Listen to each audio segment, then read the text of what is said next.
ನಾನು 2 ನಿಮಿಷ ಸ್ಟಾಪ್ ಮಾಡ್ತೀನಿ. ವೇರಿನ Akshayakalpa farms and foods private limited. ನೋಡಿ ಬ್ರೋ, ಇದೇ ಗಂಗನಘಟ್ಟ ಕೆರೆ ಕೋಡಿ. ಈ ಥರ ಇದು ನಮ್ಮಲ್ಲಿ ಕರೆಯುವಂಥದ್ದು ಟಿಎಂಆರ್ ಅಂತ ಸರ್. ಇದು ಪೂಜಾ, ಇದ್ರ ತಾಯಿ ಹೆಸರು ಸಿಂಚನ. ಸಿಂಚನ ಹಸುವಿನ ಮಗಳು. ಗಂಟೆಸಾಗಿ ರೊಟೇಟ್ ಆಗ್ತಿರುತ್ತೆ. ಇಲ್ಲಾಂದ್ರೆ ಏನಾಗುತ್ತೆ, ಫ್ಯಾಟಿನ ಮೇಲ್ಗಡೆ ಬಂದು ಆಗ್ತಿರ್ತಾರೆ.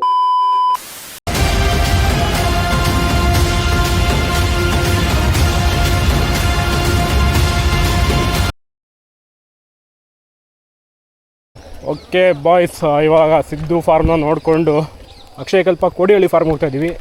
ಅಲ್ಲಿ ಹೋಗಿ ಬ್ರೇಕ್ಫಾಸ್ಟ್ ಮುಗಿಸ್ಕೊಂಡು ಅಲ್ಲಿಂದ ಇನ್ನೊಂದು ಇದೇ ಥರದ ಒಂದು ಅಕ್ಷಯಕಲ್ಪ ಸಪೋರ್ಟೆಡ್ ಫಾರ್ಮ್ಗೆ ಹೋಗಿ ಅಲ್ಲಿಂದ ಮತ್ತೆ ವಾಪಸ್ ಕೋಡಿಹಳ್ಳಿ ಫಾರ್ಮಿಗೆ ಬಂದು ಅಲ್ಲಿ ಊಟ ಮಾಡಿಕೊಂಡು ಅಲ್ಲೊಂದು ಸೆಷನ್ ಇದೆ, ಆ ಸೆಷನ್ ಅರೇಂಜ್ ಮಾಡಿಕೊಂಡು ದೇವರ ಕಾಡಿಗೆ ರಿಟರ್ನ್ ಆಗ್ತೀವಿ.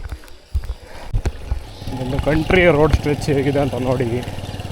ಮಡ್ ರೋಡು ಅಂದರೆ ಆ ಕಡೆ ಕೆರೆ ಇದೆ, ಈ ಕಡೆ ತೋಟ ಗದ್ದೆ ಇದೆ, ಮಧ್ಯದಲ್ಲಿ ಹೈಟಲ್ಲಿ ರೋಡ್ ಹೋಗಿದೆ.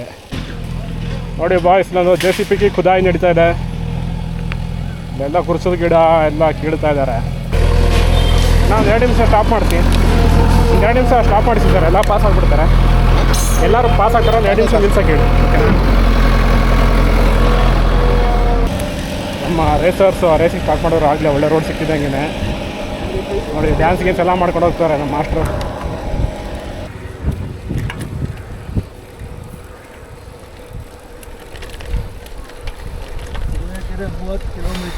ತುರುವೇಕೆರೆ ಬೋರ್ಡ್ ಸರ್, ಇಲ್ಲಿ ಪರವಾಗಿಲ್ಲ.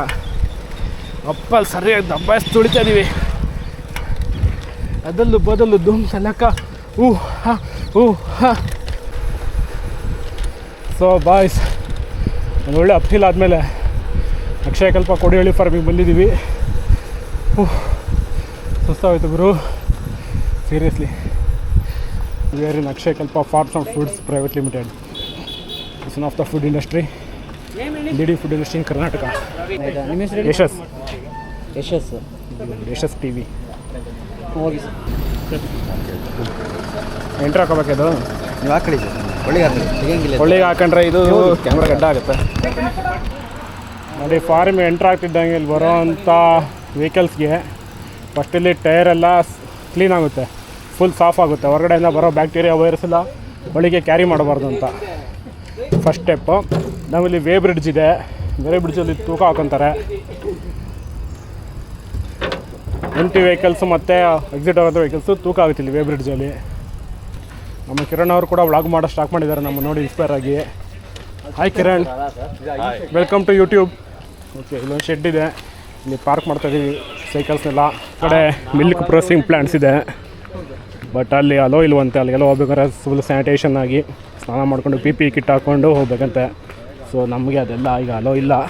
So we are going for A breakfast. ಇಲ್ಲಿ ಕುಟೀರ ಅಂತ ಒಂದಿದೆ, ಇಲ್ಲಿ ಬ್ರೇಕ್ಫಾಸ್ಟಿಗೆ ಬಂದಿದ್ದೀವಿ. ನೋಡೋಣ ಏನೇನಿದೆ ಐಟಮ್ಸ್ ಅಂತ ಮೆನ್ಯೂನಲ್ಲಿ. ಬಿಸಿ ಬಿಸಿ ಕೈ ಸುಡುತ್ತೆ, ಹುಷಾರು ಅಂತ ಹೇಳಿ. ಹುಷಾರು, ನೀನು ಕೈ ಕರ್ಕೊಂಡು ಹೋದ್ರೆ ಯಾರಾದರೂ ಎಳ್ಳು ಹಾಕ್ಕೊಂಡಿದ್ಯಾ? ಟೀ ಸ್ಪೂನ್ ಬರಲ್ಲ, ಅಷ್ಟು ಬೇಡದೆ. ಆ್ಯಕ್ಚುಲಿ ಇದೆಯಲ್ಲ, ಏನು ಕೇಸರಿ ಬಾತು, ಬೆಲ್ಲದ ಕೇಸರಿ ಬಾತು ಏನು ಸೂಪರ್ ಆಗಿದೆ. ಆರ್ಗ್ಯಾನಿಕ್ ಬೆಲ್ಲ ಹಾಕಿ ಮಾಡಿರೋದಂತೂ ಸೂಪರ್ ಆಗಿದೆ. ಮಿಸ್ ಮಾಡ್ಕೊಂಡಿರೋರು ಮಕ್ಕರಾದ್ರು. ಅಲ್ಲಲ್ಲೇ ಈ ಗೋಡಂಬಿ ದ್ರಾಕ್ಷಿ ಸಿಗ್ತಿದೆ.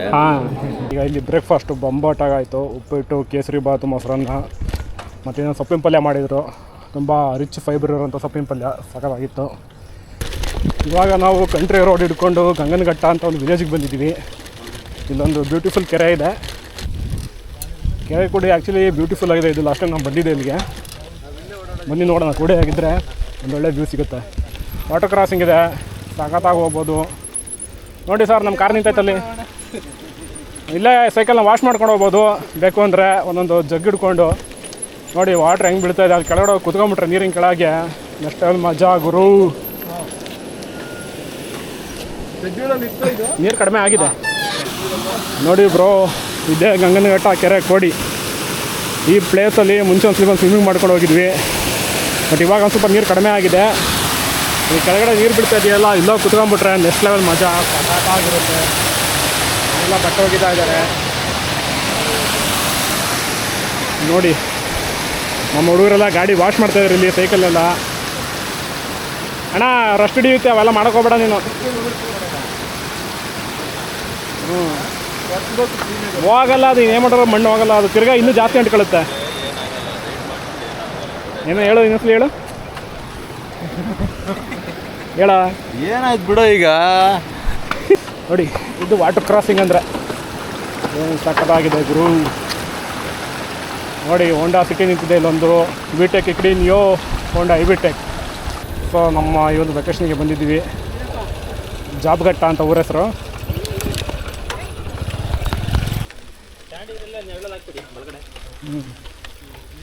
ಕ್ಯಾಂಡಿವರಲ್ಲಿ ನೆರಳಿಗೆ ಹಾಕಿ.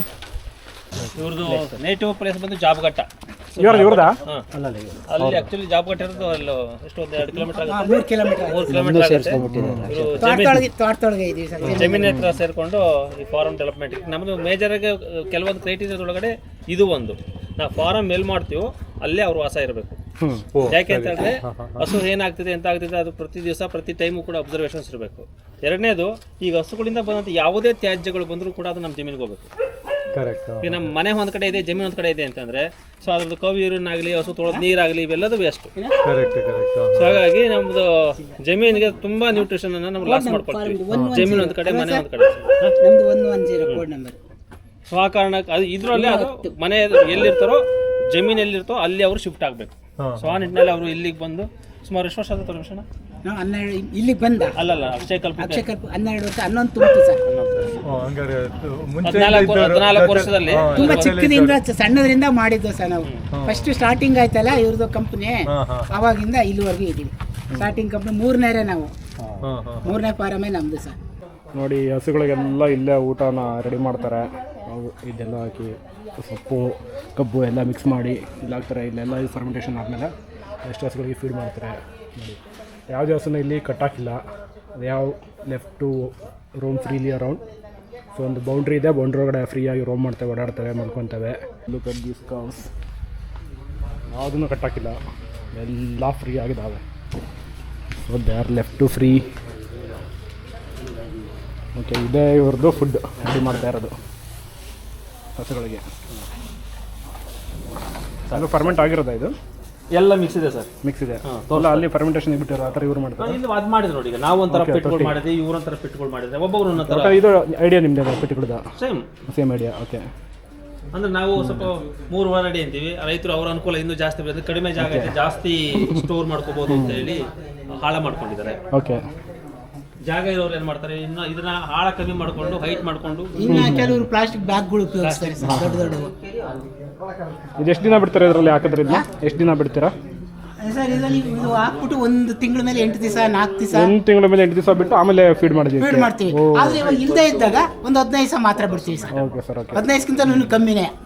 ಸೊ ಇದು ನಮ್ಮಲ್ಲಿ ಕರೆಯುವಂಥದ್ದಪ್ಪ TMR ಅಂತ ಸರ್. ಇದು TMR ಅಂತ ಹೇಳಿದ್ರೆ ಎಕ್ಸ್ಪ್ಯಾನ್ಷನ್ ಸರ್. ಇದು TMR total mixed ration. Okay, total mixed ration ಅಂತ ಹೇಳಿ ಅಂತಂದ್ರೆ ಸಂಪೂರ್ಣ ಸಮತೋಲಿತ ಆಹಾರ. ಹಸುಗೆ ಪ್ರತಿ ಗುಕ್ಕಲು ಕೂಡ ಎಲ್ಲ ರೀತಿಯ ನ್ಯೂಟ್ರಿಷನ್ ಸಿಗಬೇಕು. ಸೊ ಅದರಲ್ಲಿ ನಾರಿನಾಂಶ ಸಿಗಬೇಕು, ಫೈಬರ್ ಕಂಟೆಂಟ್ ಸಿಗಬೇಕು, ಪ್ರೋಟೀನ್ ಸಿಗಬೇಕು. ನೋಡಿ, ಈಗ ಯಾವತ್ತು ಈಟಿಗೆ ಬಂದಿದೆ, ಯಾವ ಟೈಮಲ್ಲಿ ಇವ್ರು ನೋಡಿದ್ದಾರೆ, ಇಂಜೆಕ್ಷನ್ ಮಾಡಿಸಿರೋ ಟೈಮ್ ಯಾವುದು, ಆವಾಗ ಸಿಂಟಮ್ಸ್ ಏನಿತ್ತು, ಯಾವ ಹಸುದ ಹೆಸರೇನು, ಹೋರಿ ಯಾವುದು, ಅಂದರೆ ಹೋರಿ ಸೆಮೆನ್ ಹಾಕಿರೋ ಹೋರಿ ಯಾವುದು. ಯಾಕೆಂದ್ರೆ ಅದು ಹೆಣ್ಗರು ಹಾಕಿದಾಗ ನಮ್ಗೆ ಇದು ಬೇಕಾಗುತ್ತೆ. ಈ 9 ತಿಂಗಳು ಮುಂಚಿತವಾಗಿ ಇವರು ಅಡ್ವಾನ್ಸ್ ಆಗಿ ಎಲ್ಲ ಡಾಕ್ಯುಮೆಂಟ್ ಮಾಡ್ತಾ ಇದ್ದನ್ನ. ಹೆಣ್ಗರು ಹುಡ್ತು ಅಂತಂದಾಗ ಇಳುವರಿ ನಮಗೆ ಅವಾಗಲೇ ನಾವು ಜಡ್ಜ್ಮೆಂಟ್ ಮಾಡ್ಬೋದು. ಸೊ ಮತ್ತು ಯಾವಾಗ ಹೀಟ್ ನಿಂತಿದ್ದ ಟೈಮ್ ಯಾವುದು, ಅದರ ಸಿಂಪ್ಟಮ್ಸ್ ಏನಿತ್ತು, ಯಾಕೆಂದ್ರೆ PD ಚೆಕ್ ಯಾವಾಗ ಮಾಡ್ತಾರೆ, ಇದನ್ನು ನೋಡಿ ಯಾವ ಮಾಡಿಸಿರ್ತಾರೆ ನೋಡಿ. ಇವಾಗ ಇಲ್ಲಿಂದ ಇಲ್ಲಿಗೂ ಪ್ರತಿ ಡಾಕ್ಯುಮೆಂಟ್ಸನ್ನು ಇವ್ರು ಮೇಂಟೈನ್ ಮಾಡ್ತಾರೆ. ಒಂದು ಹಸುದು, ಈ ಒಂದು ಹಸುವಿಗೆ ನಾವು ಹುಟ್ಟಿದ ತಕ್ಷಣ ಇದನ್ನು ನಾವು ರೆಕಾರ್ಡ್ ಮೇಂಟೈನ್ ಮಾಡ್ತೀವಿ ಅಂತ ಹೇಳಿದ್ರೆ 4 ಕರುಗಳ ತನಕಲ್ಲೂ ಕೂಡ ಈ ಒಂದು ಬುಕ್ ಮೇಂಟೈನ್ ಆಗುತ್ತೆ. ಜೊತೆಗೆ ಪ್ರತಿ ದಿವಸದ್ದು ಕೂಡ ನೋಡಿ ಇಲ್ಲಿ ಇಳುವರಿ ಆಗುತ್ತೆ, ಎಷ್ಟು ತೂಕ ಆಗಿದೆ, ಎಷ್ಟು ಉದ್ದ ಇದೆ, ಎಷ್ಟು ಸುತ್ತಳತೆ ಇದೆ. ಹಸುದು ಉದ್ದ ಮತ್ತು ಸುತ್ತಳತೆ, ಎದೆದು ಸುತ್ತಳತೆ ತೊಗೊಂಡ್ರೆ ಉದ್ದ ಇಂಟು ಸುತ್ತಳತೆ ಡಿವೈಡೆಡ್ ಬೈ 660 ಮಾಡಿದ್ರೆ ಹಸು ಎಷ್ಟು kg ಇದೆ ಅಂತ ಬರುತ್ತೆ. ಈ ರೈತರಿಗೆ ಅವಾಗ ಒಂದು 10-15 kg ವೇರಿಯೇಷನ್ ಆಗ್ಬೋದು, ಎಕ್ಸಾಕ್ಟ್ ಇಲ್ಲ, ಒಂದು 10 to 15 kg ವೇರಿಯೇಷನ್ ಆಗುತ್ತೆ. ಇದು ಫಾರ್ಮುಲಾ. ಅಷ್ಟು ಮಾಡಿದ್ವಿ ಅಂತಂದರೆ ಹಸುಗೆ ಎಷ್ಟು ಫೀಡ್ ಮಾಡಬೇಕು ಅನ್ನೋದು ರೈತರಿಗೆ ಆಗುವಂಥದ್ದು. ಸೊ ನೋಡಿ, ಇಲ್ಲಿ ಡಿಸೀಸು ಯಾವಾಗ ವ್ಯಾಕ್ಸಿನೇಷನ್ ಇದು ಡಿವಾರ್ಮಿಂಗ್ ಮಾಡಿಸಿದ್ದಾರೆ, ನೆಕ್ಸ್ಟ್ ಯಾವಾಗ ಮಾಡಿಸ್ಬೇಕು ಅಂತೇಳಿ ಇಲ್ಲಿ ನಮ್ಮ ಡೇರಿ ಸಿಗುತ್ತೆ. ಕೆಚ್ಚಲು ಬಾವು ಮುಂಚಿತವಾಗಿ ಇದು ಟೆಸ್ಟ್ಗಳು ಮಾಡಿದ್ದಾರೆ. ಪ್ರತಿ ಡೇಟ್ನಲ್ಲಿ ಆದಾಗ ಏನೇ ಸ್ಕೋರ್ ಬಂದಿದೆ ಅಂತ ಎಂಟ್ರಿ ಆಗುತ್ತೆ. ಈಗ ನೀವು ತೊಗೋಬೇಕು ಅಂತಂದಾಗ ನೀವು ಹಸುನ ರೈತರು ಕೇಳೋ ಅವಶ್ಯಕತೆ ಇಲ್ಲ. ಈ ಬುಕ್ ಕೊಡಿಪ್ಪ ಅಂತ ಹೇಳ್ಕೊಟ್ರೆ ಹಸು ನಂಬರ್ ಯಾವುದು, ಓಕೆ ಹಸುದು ಸರ್ವಿಸ್ ಹಿಸ್ಟ್ರಿ ಎಲ್ಲ ಸಿಕ್ಬಿಡುತ್ತೆ. ಈ ಟ್ಯಾಗ್ ನಂಬರ್ ಹಸು ನೀವು ತಗೋಬೇಕು ಅಂತಂದ್ರೆ ಈ ಟ್ಯಾಗ್ ಈ ನಂಬರ್ ತಗೊಂಡ್ಬಿಟ್ರೆ ಸಾಕು. ಈ ಬುಕ್ ತಗೊಂಡ್ರೆ ಅದರ ಸಾಕು. ಗಾಡಿ ನೋಡ್ಬೇಕಾದ್ರೆ ಸರ್ವಿಸ್ ಹಿಸ್ಟ್ರಿ ತೆಗಿತೀವಲ್ಲ ಹಂಗೆ ಇದು ಬಯೋಡೇಟಾ. ಪೂರ್ತಿ ಇಲ್ಲಿದೆ. ಲಾಸ್ಟ್ 2-3 ಕರಿಂದು ಡೀಟೇಲ್ಸ್ ಇದ್ದಾಗ ಯಾವ ರೈತರು ಸುಳ್ಳು ಹೇಳೋಕ್ಕಾಗೋದಿಲ್ಲ. ನೋಡಿ ಇದು ಪೂಜಾ, ಇದ್ರ ತಾಯಿ ಹೆಸರು ಸಿಂಚನ. ಆಹಾ. ಸಿಂಚನ ಹಸುವಿನ ಮಗಳು ಅಂತ ಬರುತ್ತೆ. ಚೆನ್ನಾಗಿದೆ ಹೆಸರು. ಜಾಸ್ತಿ ಇದ್ದಾಗ ಐಡೆಂಟಿಫಿಕೇಶನ್ ಬೇಕು. ಟ್ಯಾಗ್ ನಂಬರ್ ಎಲ್ಲ ನೆನ್ಪಿಟ್ಕೊಂಡು ಟ್ಯಾಗ್ ನಂಬರ್ ಕೆಲವರು ಅಡ್ರೆಸ್ ಎಲ್ಲ ಇಟ್ಕೊಂಡಿದ್ದಾರೆ, ನಿಕ್ ನೇಮ್ ಎಲ್ಲ ಇಟ್ಕೊಂಡಿರ್ತಾರೆ. ಈಸಿಯಾಗಿ ಐಡೆಂಟಿಫೈ ಮಾಡ್ತಾರೆ. ಇವ್ರಿಗೆ ಪ್ರತಿಯೊಂದು ಹಸು ಬಿಡೋದು ಗೊತ್ತಾಗುತ್ತೆ, ಇಂಥ ಹಸು ಇಂಥ ಹಸು ಹೇಳ್ಬಿಡ್ತಾರೆ ಇವರು. ಬಟ್ ನಮಗೆ ಗೊತ್ತಾಗಲ್ಲ. ನಾವು ಏ ಟ್ಯಾಗ್ ಹೇಳ್ತೀವಿ, ಬಟ್ ಇವ್ರು ಹಂಗಲ್ಲ. ಇಂಥ ಹಸು ಈಗ ತೋರಿಸ್ಬಿಡ್ತಾರೆ. ಇದು BMC ಅಂತಾರೆ, ಬಲ್ಕ್ ಮಿಲ್ಕ್ ಚಿಲ್ಲರ್ ಅಂತ. ಸುತ್ತಮುತ್ತ ರೈತರಿಂದ ಬರುವಂಥ ಹಾಲನ್ನು ಇಲ್ಲಿ ರೆಫ್ರಿಜರೇಟ್ ಮಾಡ್ತಾರೆ, ಸೊ ದಟ್ ಸ್ಪಾಯ್ಲ್ ಆಗಬಾರ್ದು ಅಂತ. ಇಲ್ಲಿಂದ ಚಿಲ್ ಮಾಡಿ ರೆಫ್ರಿಜರೇಟ್ ಮಾಡಿ ಅಕ್ಷಯಕಲ್ಪ ಕೋಡಿಹಳ್ಳಿ ಫಾರ್ಮಿಗೆ ಕಳಿಸ್ತಾರೆ. ಇಲ್ಲಿ ಟೆಸ್ಟ್ ಮಾಡ್ಬೇಕಂದ್ರೆ ಫ್ಯಾಟು SNF ಎಲ್ಲ check. These are testing kit. ಇಟ್ಕೊಂಡಿರ್ತಾನೆ ಸರ್. ಇಲ್ಲಿ ನಮಗೆ ಫ್ಯಾಟು SNF ಡೆನ್ಸಿಟಿ ಇಲ್ಲಿ ಸಿಗೋದು. ಸ್ಯಾಂಪಲ್ ಕೊಟ್ಟರೆ ಸರ್. ಓಕೆ, ಇಲ್ಲಿ ಸ್ಯಾಂಪಲ್ ಕೊಡೋದು. ಹೌದು. ಹಾಂ, ಇದು ಆಂಟಿಬಯೋಟಿಕ್ ಸ್ಟ್ರಿಪ್ಸು ಪ್ರತಿದಿನ ಚೆಕ್ ಮಾಡ್ತಾ ಹೋಗ್ತಾರೆ. ಇದೆಲ್ಲವೂ ಕೂಡ ಆಂಟಿಬಯೋಟಿಕ್ ಯೂಸ್ ಮಾಡಿದರೆ ಆ ಲೈನ್ಸ್ ಬರೋದಿಲ್ಲ. ಯೂಸ್ ಮಾಡಿಲ್ಲ ಅಂದರೆ ಲೈನ್ಸ್ 4 ಲೈನ್ ಬರಬೇಕು. ಓಕೆ, ಪ್ರತಿಯೊಂದು ಲೈನು ಕೂಡ ಇಲ್ಲೊಂದು ಇದೆ ಅಂತಂದರೆ ಇದು ಕಂಟ್ರೋಲ್ ಲೈನು, ಬೀಟಾ ಲ್ಯಾಕ್ಟೋನಸು, ಟೆಟ್ರಾಸೈಕ್ಲಿನು, ಸಲ್ಫೋನಮೈಡು.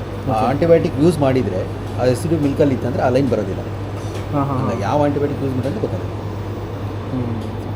ಆಂಟಿಬಯೋಟಿಕ್ ಆಗಿರೋ ಮಿಲ್ಕ್ನ ತೊಗೊಳ್ಳೋದು. ಓಕೆ, ಆ ಫಾರ್ಮರ್ಸ್ಗೆ ಅವೇರ್ನೆಸ್ ಇರುತ್ತೆ. 99% ಆಂಟಿಬಯೋಟಿಕ್ ಆಗಿದ್ರೆ ಎಷ್ಟು ದಿನ ಅವಕ್ಕೆ ಕ್ವಾರಂಟೈನ್ ಕೊಡ್ತಾರೆ? ಅಲ್ಲ, ಅದು ಡಿಪೆಂಡ್ ಅಪಾನ್ ಡೋಸೇಜ್ ಮತ್ತು ಅದು ಎಷ್ಟು ಸಿವಿಯರ್ ಮಾಡಿ ಕೊಟ್ಟಿದ್ದಾರೆ. ಕೆಲವು ಡೇ ಇರುತ್ತೆ, 3 ಡೇಸ್ ಇರುತ್ತೆ, 5 ಡೇಸ್ ಇರುತ್ತೆ, 9 ಡೇಸ್ ಇರುತ್ತೆ. ಅದ್ರ ಮೇಲೆ ಡಿಪೆಂಡ್. ಅದೆಲ್ಲ ಒಂದ್ಮೇಲೆ ಆ ಮಿಲ್ಕ್ನ ಏನು ಮಾಡ್ತಾರೆ, ಅದನ್ನೆಲ್ಲ ಡಿಸ್ಕಾರ್ಡ್ ಮಾಡಬೇಕು. ಡಿಸ್ಕಾರ್ಡ್ ಅದಕ್ಕೂ ಬಳಸಕ್ಕೆ ಬರಲ್ಲ. ಆಂಟಿಬಯೋಟಿಕ್ಸ್ ಕೊಡ್ತಾರೆ, ಹಿಂಗೆಲ್ಲವರು ಸ್ಟಿರಾಯ್ಡ್ಸ್ ಕೊಡ್ತಾರೆ, ಹಾರ್ಮೋನ್ಸ್ ಕೊಡ್ತಾರೆ ಮಿಲ್ಕ್ ಜಾಸ್ತಿ ಬರೋಕ್ಕೆ. ಇಷ್ಟೊಂದು ಯಾವುದೋ ಕೊಡ್ತಾರೆ ಅನ್ಸುತ್ತೆ. ವೆಟರ್ನರಿಯನ್ನೆಲ್ಲ ಫಾಲೋ ಮಾಡ್ತಾ ಇರ್ತಾರೆ. ಸಾಮಾನ್ಯ ನಮ್ಮ ಈ ಕಡೆ ನಮ್ಮ ಸೌತ್ ಇಂಡಿಯಾದಲ್ಲಿ ಅಥವಾ ಕನ್ನಡದಲ್ಲಿ ಆ ಹಾರ್ಮೋನ್ಸ್ ಇಂಜೆಕ್ಟ್ ಮಾಡೋದು ತುಂಬ ಕಡಿಮೆ. ಅವಶ್ಯಕತೆ ಇಲ್ಲ. ಪಂಜಾಬ್ ಹರಿಯಾಣ ಅಲ್ಲಿ ಜಾಸ್ತಿ ಮೇಜರ್ ಆಗುತ್ತೆ. ಈಗ ಬೆಳಗ್ಗೆ ಮಿಲ್ಕ್ ಚಿಲ್ಲ ಹಾಕಿದೆ.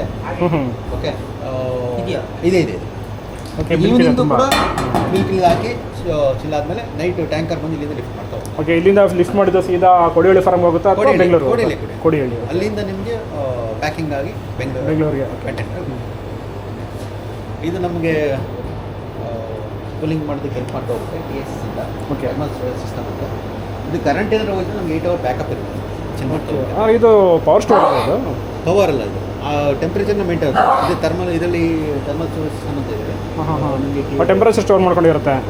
ಟೆಂಪ್ರೇಚರ್ ಅಲ್ಲ, ಇದರಲ್ಲಿ ಏನಾದ ಟ್ಯೂಬ್ಸ್ ಯೂಸ್ ಮಾಡಿದ್ರು, ಐಸ್ ಟ್ಯೂಬ್ಸ್.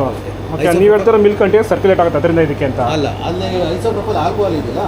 ಓಕೆ, ಇದು ಏನು ಬಂದು ಸರ್ಕ್ಯುಲೇಟ್ ಆಗುತ್ತೆ. Cooling point. ಎಸ್, ಸೊ ಅಷ್ಟಕ್ಕೂ ಇಲ್ಲಿಗೆ ಬರುತ್ತಾ? BMC ಅಲ್ಲ, ಈಗ ಒಂದು 10 ಫಾರ್ಮ್ಸ್ ಇದೆ ಅಂದರೆ ಇಲ್ಲಿ ಬಂದು 10 ಫಾರ್ಮ್ಸ್ ಮಾತ್ರ ಕಲೆಕ್ಟ್ ಮಾಡಿ. ಈ ಥರ ನಮ್ಗೆ ಒಂದು 100 BMCs ಇದೆ, ಅರೌಂಡ್ 6 ಡಿಸ್ಟ್ರಿಕ್ಸ್. ಇವಾಗ ನೋಡಿದ್ರೆ ಗೊತ್ತಾಯ್ತು. ಇಲ್ಲಾಂದರೆ ಕ್ಲಾರಿಟಿ ಸಿಗಲ್ಲ. ಇಲ್ಲಿ ನಿಮಗೆ ಮಿಲ್ಕ್ ಟೆಂಪ್ರೇಚರು, TSS ಟೆಂಪ್ರೇಚರು ಎಲ್ಲ ರೆಕಾರ್ಡ್ ಆಗುತ್ತೆ. ಓಕೆ, ಇದು ಏನಾದರೂ ಮಿಸ್ ಆಯಿತು ಅಂದರೂ ಕೂಡ ನಮಗೆ CC ಕ್ಯಾಮ್ರಾ ಇದೆ. ಇದೆಯಲ್ಲ, ಇದನ್ನೆಲ್ಲ ನಮ್ಮ ಆಫೀಸಲ್ಲಿ ಕೂತ್ಕೊಂಡು ಬ್ಯಾಕ್ ಎಂಡಲ್ಲಿ ಆಪ್ರೇಟ್ ಮಾಡ್ತಾರೆ. ಓಕೆ, ಅಲ್ಲಿಂದ ಸ್ಟಾರ್ಟ್ ರನ್ ಆಗಿ. Okay, they can operate remotely from there. ಅಲ್ಲಿಂದ ಅವ್ರು ರಿಮೋಟ್ಲಿ ಆಪರೇಟ್ ಮಾಡೋದು. Super sir. ಹಾಗಾದ್ರೆ ಇಲ್ಲಿ ಇವರು ಅರೆ ಗೈಡೆನ್ಸ್ ಕೊಡ್ತಾರಾ ಅಥವಾ ಅಲ್ಲೇ ಆಪರೇಟ್ ಆಗುತ್ತಾ? ಮ್ಯಾನ್ಲಿ ಆಪರೇಟೆಡ್ ಅವ್ರು ಗೈಡೆನ್ಸ್ ಕೊಡ್ತಾರೆ. ಇದು ಕರೆಂಟ್ ಹೋದಾಗ ಬ್ಯಾಕಪ್ ಆಗಿ ವರ್ಕ್ ಮಾಡ್ತಾ ಹೋಗೋದು. ಇನ್ನೂ ಜಾಸ್ತಿ ಓವರ್ ಹೋಯ್ತು, 8 ಅವರ್ ಜಾಸ್ತಿ ಪವರ್ ಹೋಯ್ತು, ಅವಾಗ ಜನರೇಟ್ ರನ್ ಮಾಡಲೇಬೇಕು. ಜನರೇಟರ್ ಇರ್ತಾರೆ ಇವರು ಕಂಪಲ್ಸರಿ. ಓಕೆ, ಕಂಟಿನ್ಯೂಸಾಗಿ ರೊಟೇಟ್ ಆಗ್ತಿರುತ್ತೆ. ಇಲ್ಲಾಂದ್ರೆ ಏನಾಗುತ್ತೆ, ಫ್ಯಾಟಿನ ಮೇಲ್ಗಡೆ ಬಂದು ಆಗ್ತಿರ್ತಾರೆ. ಫ್ಯಾಟಿನ ಮೇಲೆ ಡೆಪಾಸಿಟ್ ಆಗ್ಬಿಡುತ್ತೆ. ಈ ಸೈಡಲ್ಲೇ ಚಿಲ್ಲಾಗ್ಬಿಡುತ್ತೆ, ಸೆಂಟ್ರಲ್ ಚಿಲ್ಲಾಗಲ್ಲ. ಐಸ್ ಫಾರ್ಮೇಷನ್ ಓಕೆ, ಅದಕ್ಕೋಸ್ಕರ